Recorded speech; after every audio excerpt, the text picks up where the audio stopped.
तो हमजा चिमाएव के head coach Andreas Michael ने ये कंफर्म कर दिया है कि हमजात की जो नेक्स्ट फाइट होगी वो मिडल वेट डिवीजन में होगी। और बहुत सारे लोगों का ये मानना है कि हमजा चिमाएव के जो वेल्टर वेट के दिन थे वो खत्म हो चुके हैं और अब हम इन्हें फ्यूचर में सिर्फ मिडिल वेट में ही फाइट करते हुए देखेंगे। मुझे भी यही लगता है कि हमजा चिमाएव अभी सिर्फ मिडिल वेट डिवीजन में ही फाइट करेंगे और काफी आगे आने वाले दिनों तक मिडिल वेट में ही रहने वाले हैं। वेल्टर वेट में अब उनका रिटर्न शायद ही पॉसिबल हो पाएगा। तो आप सब जरूर से ये सोच रहे होंगे कि हमजा चिमाएव की टीम ने अचानक से ऐसा डिसीजन क्यों लिया है मिडिल वेट में मूव ऑन करने का, जबकि अगर आप देखो हमजा चिमाएव के कैरियर की तो उन्होंने मिडिल वेट में यूएफसी के अंदर सिर्फ एक फाइट करी है। बाकी सारी फाइट्स उनकी जो स्केड्यूल्ड थी और जो फाइट होने वाली थी सब वेल्टर वेट डिवीजन में ही होने वाली थी। तो भले वो दोनों डिवीजन्स में फाइट करते थे लेकिन हम उनका career majorly welterweight division में ही गया है अभी तक यूएफसी में। और जो भी उनकी सारी अचीवमेंट्स भी थी, ये सारे नॉकआउट्स की, फर्स्ट राउंड नॉकआउट्स वगैरह की सारी चीज़ें उनकी वेल्टर वेट में भी थी। एक रैंक्ड विन जो उनके पास है गिलबर्ट बर्न्स के अगेंस्ट, वो भी वेल्टर वेट में ही थी। तो इस टाइम पर ये इतना इंपॉर्टेंट डिसीजन मिडिल वेट में जाने का ऐसा क्यों लिया है हमजा चिमाएव ने? तो ऐसा डिसीजन लेने का, डिवीजन पूरी तरह से चेंज कर देने का सबसे बड़ा रीज़न और सबसे मेन रीज़न यही है वेट कट इश्यूज़। तो आप सबको भी पता है और मुझे भी पता है कि हमजा चिमाएव का बॉडी वेट, बॉडी स्ट्रक्चर बहुत ही बड़ा है। 6 फीट 2 इंचेस की उनकी हाइट है, उनकी हाइट भी बहुत ज़्यादा लंबी है as compare to welterweight के बाकी सारे फाइटर्स। उनसे उनकी हाइट भी ज़्यादा लंबी है जिसके कारण उनको वेट कट करने में काफ़ी ज़्यादा इशू हो रहा था। हमें पता है हमजा चिमाएव जब वो फाइट नहीं करते हैं तो उनका वेट 195-200 पाउंड्स के अराउंड होता है, ईजिली इतना ज़्यादा वेट होता है। तो इसके कारण क्या हो रहा था, हमजा चिमाएव को वेट कट करने में इशूज़ आ रहा था। और हमने देखा भी है इन पास्ट भी 2-3 बार हमजा चिमाएव के साथ ये कॉन्ट्रोवर्सीज हो चुकी हैं वेट कट वाली। अगर आपको याद हो उनकी फाइट ली जिंगलियान के साथ होने वाली थी, उन्होंने उस समय भी वेट मिस करा था, फिर वापस से आए थे और दोबारा से वेन करवाया था उसी समय, और वो टॉवेल वाली कंट्रोवर्सी हुई थी तो वो उस समय भी वेट का इश्यूज हुआ था ली जिंगलियान के साथ। और देखो जब एक फाइटर, कोई नॉर्मल फाइटर वेट मिस करता है तब इतनी बड़ी बात नहीं होती, लेकिन हमजा चिमाएव को यूएफसी एक स्टार बनाना चाह रही है, उसके अराउंड कार्ड्स बिल्ड कराना चाह रही है और जो इवेंट्स होंगे वो हमजा चिमाएव के अराउंड होंगे। तो बाकी कोई नीचे वाले कार्ड का बंदा वेट मिस करता है तो कोई दिक्कत नहीं है, लेकिन मेन इवेंट फाइटर जब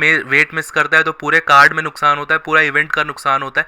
जो कि यूएफसी, भले आपको यूएफसी कितना भी पसंद करती हो, आपको यूएफसी, आप यूएफसी के फेवरेट फाइटर हो, लेकिन अगर आप यूएफसी के रेवेन्यू को नुकसान पहुंचाओगे और वो जैसा प्लानिंग करना चाह रही है उसको नुकसान पहुंचाओगे तो आप मैनेजमेंट में यूएफसी के बहुत सारे बंदों को नाराज कर दोगे, और जो कि हमजा चिमाएव ने करा। आपको याद हो तो हमजा चिमाएव ने ली जिंगलियान के साथ वेट मिस करा था लेकिन फिर वेट कर दिया था, कंट्रोवर्सी हुई थी थोड़ी बहुत लेकिन वो दब गई थी। यूएफसी ने उस समय तक कुछ माइंड नहीं करा था, लेकिन उसके बाद भी यूएफसी ने उन पे ट्रस्ट दिखाया और यूएफसी 279 में उनको मेन इवेंट स्पॉट दिया नेट डियाज के अगेंस्ट। अगर आपको पता ना हो, उस समय मेरा चैनल नहीं था तो आप सबको ये सारी इन्फॉर्मेशन मैं बता नहीं पाया। यूएफसी 279 की फाइट हमजा चिमाएव को इसलिए दी गई थी ताकि वहां से वो प्रोपेल हो और सीधा एक बड़ा सुपरस्टार बन जाए यूएफसी का, क्योंकि देखो ऑब्वियसली वो नेट डियाज को हराता, भले हम सबको पता है कि वो इजीली फाइट को हरा देता नेट डियाज को, लेकिन वहां पर अगर हमजा नेट डियाज को हराता एक डोमिनेंट फैशन में तो वहां पे से वो प्रोपेल हो जाता, सुपरस्टारडम आ जाता उसके पास।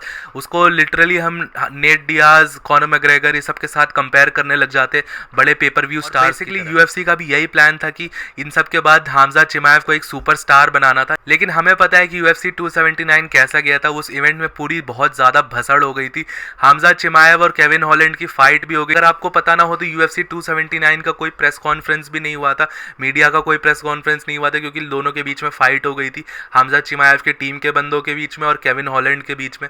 फिर उसके बाद हमजा चिमाएव ने वेट मिस कर दिया 8 पाउंड्स के ऊपर, जिसके बाद फिर नेट डियाज ने उनसे फाइट करने को मना कर दिया था, जिसके कारण फिर मेन इवेंट ही खत्म हो गया पूरे इवेंट का। आप समझ सकते हो मेन इवेंट यूएफसी 279 जो नंबर्ड इवेंट होता है, पेपर व्यू का अगर मेन इवेंट खराब होता है उसके कारण वो मेन इवेंट नहीं बन पाता है तो बहुत ज़्यादा नुकसान होता है यूएफसी को। काफ़ी ज़्यादा ऑलरेडी इन्वेस्टमेंट वगैरह लग रखा होता है, पैसे वगैरह लग रखे होते हैं, जिसके कारण ऑब्वियसली यहाँ पर नुकसान बहुत उठाना पड़ा था। फिर डिमोट कर दिया था हमजा चिमाएव को, को मेन इवेंट दे दिया था केविन हॉलैंड के साथ, और टोनी फर्ग्यूसन और नेट डियाज ने वो फिर फाइट करी थी वो पेपर व्यू वाली। तो आपको पता है कि यहाँ पर यूएफसी को काफ़ी टफ स्पॉट पे डाल दिया था हमजा चिमाएव ने, तो ऑब्वियसली अब यूएफसी सामने से ट्रस्ट नहीं करेगी हमजा चिमाएव को वापस से वेल्टर वेट डिवीजन का मेन इवेंट देने, क्योंकि देखो हम सबको पता है कि उन्होंने वेट मिस करा था 8 पाउंड से। अगर एक आधा पाउंड होता, हाफ पाउंड होता, 1 पाउंड होता तो हम एक बार को समझ सकते थे कि फाइटर क्लोज जा रहा है, भले थोड़ा बहुत कुछ प्रॉब्लम हो गया होगा वेट कट में जिसके कारण वो फाइट नहीं कर पाया फिर कैच वेट में, लेकिन 8 पाउंड बाकी थे उनके वेट कट करने पे। और उसके बाद डॉक्टर्स ने उनको मना कर दिया था वेट कट करने से, मतलब उनकी बॉडी उतना झेल नहीं पा रही है। वो 8 पाउंड और ज़्यादा करेंगे तो शायद से उनको हेल्थ प्रॉब्लम हो जाएंगे। और अभी समझो UFC हमजा चिमाएव को एक स्टार बनाना चाहती है। अगर वो वेल्टरवेट डिवीजन की बेल्ट जीत जाते हैं तो उनको बेल्ट को भी 2-3 बार डिफेंड करना होगा। मुझे नहीं लगता कि हमजा चिमाएव अब अपने कैरियर के इस स्टेज पे जाके इतनी बार वेट कट कर सकते हैं 170 पाउंड। UFC को कहीं ना कहीं ये पता है कि अगर हमजा चिमाएव वेल्टरवेट डिवीजन में रहेंगे तो हमेशा से ये वेट का इश्यूज रहेगा, कार्ड्स में और भी ज़्यादा प्रॉब्लम होगी, भसड़ मचेगी, मेन इवेंट्स कैंसिल होंगे, उससे UFC को बहुत ज़्यादा नुकसान होगा। तो मेरे हिसाब से UFC यहाँ पर फोर्स कर रही है हमजा चिमाएव को मिडिल वेट डिवीजन में जाने के लिए, क्योंकि वो उनके लिए ज़्यादा एप्ट डिवीजन है। वहाँ पर उनका वेट काफ़ी ज़्यादा नेचुरल रहेगा, काफ़ी कम वेट कट भी करना पड़ेगा जिससे उनकी परफॉर्मेंस भी ज़्यादा आएगी। हालांकि बंदे वहाँ पर ज़्यादा बड़े बड़े हैं, हमजा चिमाएव से भी लंबे लंबे बंदे हैं, लेकिन वहाँ पर उनको वेट का इशू और वेट मैनेजमेंट का इशू नहीं। तक आप मेरा ओपिनियन इस बारे में मानो तो मुझे भी लगता है हमजा चिमाएव के कैरियर के लिए ज़्यादा बेटर होगा, क्योंकि देखो ऐसे ऐसे वेट मिसेस करेंगे और इवेंट्स के मेन इवेंट्स को ख़राब करेंगे, उससे अच्छा UFC पहले उनको एक और चांस दे रही है मिडिल वेट में, तो उनको वो ले लेना चाहिए। क्योंकि देखिए ऑब्वियसली अगर वो और भी कार्ड्स बिगाड़ेंगे या मेन इवेंट्स बिगाड़ेंगे तो UFC अपनी बैकिंग हटा लेगी हमजा चिमाएव के ऊपर से। अगर आपको पता है UFC यहाँ पर आपकी यहाँ पर सब कुछ है, UFC यहाँ पर UFC के अंदर पूरी बॉस UFC है, डेना वाइट पूरा बॉस है। वो चाहेगा तो किसी को टाइटल शॉट एक फाइट के बाद भी दिला देगा, और जिसके साथ उसकी खुन्नस हो जाती है, जिसके साथ उसकी प्रॉब्लम्स हो जाती है, जिस फाइटर के साथ, उसको वो बहुत ज़्यादा परेशान भी कर सकता है। तो डेफिनेटली यहाँ पर अभी भी UFC ट्रस्ट करती है, हमजा चिमाएव को एक स्टार बनाना चाहती है, तो ऑब्वियसली उनको मिडिल वेट डिवीजन में ही रहना चाहिए। मिडिल वेट उनके लिए ज़्यादा बेनिफिशियल होगा as compare to welterweight. भले वेल्टर वेट में हमें बहुत सारी फाइट्स देखनी थी, जैसे उस्मान के अगेंस्ट, शावकात के अगेंस्ट, वो सारी फाइट्स हमें शायद ही अब देखने को मिले, लेकिन मिडिल वेट में ऑलरेडी बहुत सारी ऐसी मेगा फाइट्स है जो फाइट के लिए हमजा चिमाएव जा सकते हैं। जैसे एलेक्स परेरा वगैरह के साथ फाइट कर सकते हैं, इजराइल अडेसानिया के साथ भी फाइट हो सकती है, पॉलो कोस्टा।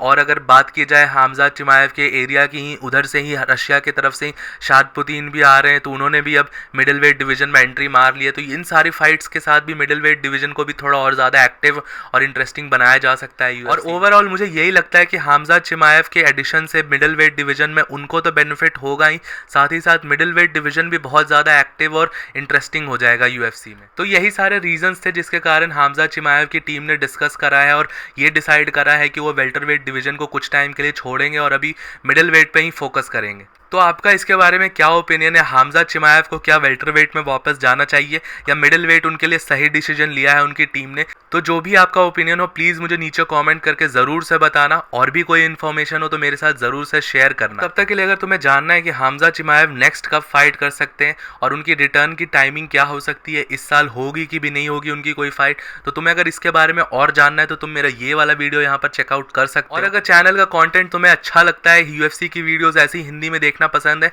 तो जल्दी से चैनल को सब्सक्राइब भी कर दो, वीडियोस को लाइक भी कर देना। टिल देन मिलता हूँ आप सबको नेक्स्ट वीडियो में। Bye bye.